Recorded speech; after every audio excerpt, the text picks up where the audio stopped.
किसी ने क्या खूब कहा है, कल कभी नहीं आता, जब भी आता है आज ही आता है, लेकिन कल के इंतज़ार में पूरा जीवन बीत जाता है। दोस्तों, आज की कहानी इसी पर आधारित है। ये कहानी है प्राचीन काल के एक राजा की।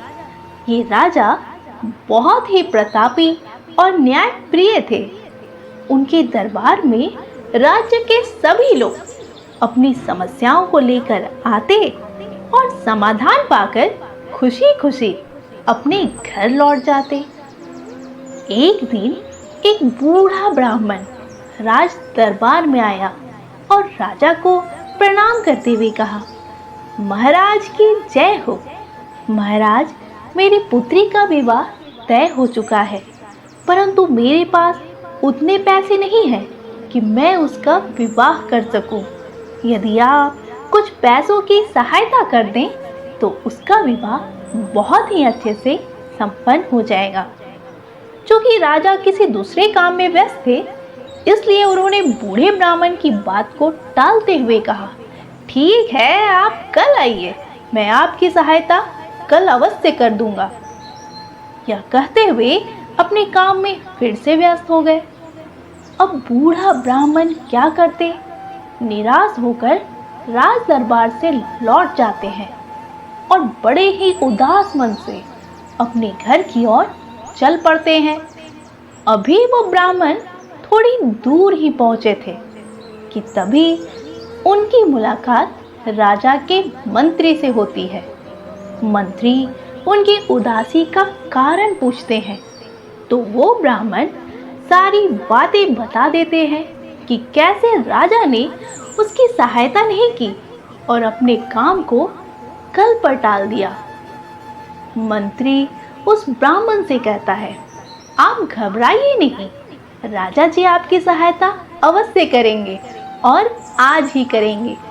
मंत्री पूरे राज्य में एक घोषणा करवा देता है कि हमारे राजा जी ने काल को यानी समय पर विजय कर लिया है। यह घोषणा पूरे राज्य के साथ साथ राज दरबार में भी फैल गई। घोषणा सुनकर राजा नाराज होते हुए मंत्री से पूछते हैं, तुमने झूठी घोषणा क्यों करवाई कि मैंने समय यानी काल पर विजय पा लिया है? भला ये कैसे संभव है? तब मंत्री ने हाथ जोड़ कर कहा, क्षमा करें महाराज, आप तो इतने न्यायप्रिय हैं, लोगों की सहायता भी करते हैं और लोग आपसे खुश होकर अपने घर जाते हैं, लेकिन आज ऐसा नहीं हुआ। एक बूढ़ा ब्राह्मण बहुत उदास और दुखी मन से जा रहे थे। उनकी बेटी की शादी तय हो चुकी है। उन्हें कुछ पैसों की जरूरत थी, लेकिन आपने उनकी सहायता नहीं की। आपने उनसे कहा कि वो कल आ जाएं, यानी आपने समय पर विजय प्राप्त कर लिया है। तभी तो आपको पता है ना कि आपके पास यह गद्दी कल भी रहेगी। आपको पता है कि कल आप अवश्य जीवित रहेंगे, आपकी सारी संपत्ति कल भी रहेगी। तभी तो आपने कहा कि कल आना। जो समय पर विजय पाले वही अपने काम को कल पर छोड़ सकता है। मंत्री की बातों को सुनकर राजा को अपनी भूल पर पछतावा होता है और उसी दिन स्वर्ण मुद्राओं और फल से भरी हुई एक टोकरी उस बूढ़े ब्राह्मण के घर भिजवा दिए जाते हैं। बूढ़े ब्राह्मण की बेटी की शादी बहुत ही धूमधाम से हो जाती है।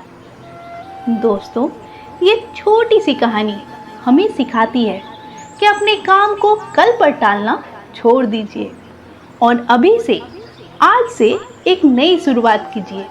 अगर आप किसी एग्जाम की तैयारी कर रहे हो तो अपनी स्टडी को कल पर मत छोड़ो, आज से करना शुरू करो। जो लोग अपने काम को कल पर छोड़ते हैं वो जीवन में कुछ नहीं कर पाते, क्योंकि कल कभी नहीं आता। आपको ये कहानी कैसी लगी हमें कमेंट बॉक्स में बताइए और हमारे चैनल को लाइक, शेयर और सब्सक्राइब ज़रूर करें। मैं फिर मिलूंगी एक नई कहानी के साथ। तब तक के लिए अपना ख्याल रखें और खुश रहें। धन्यवाद।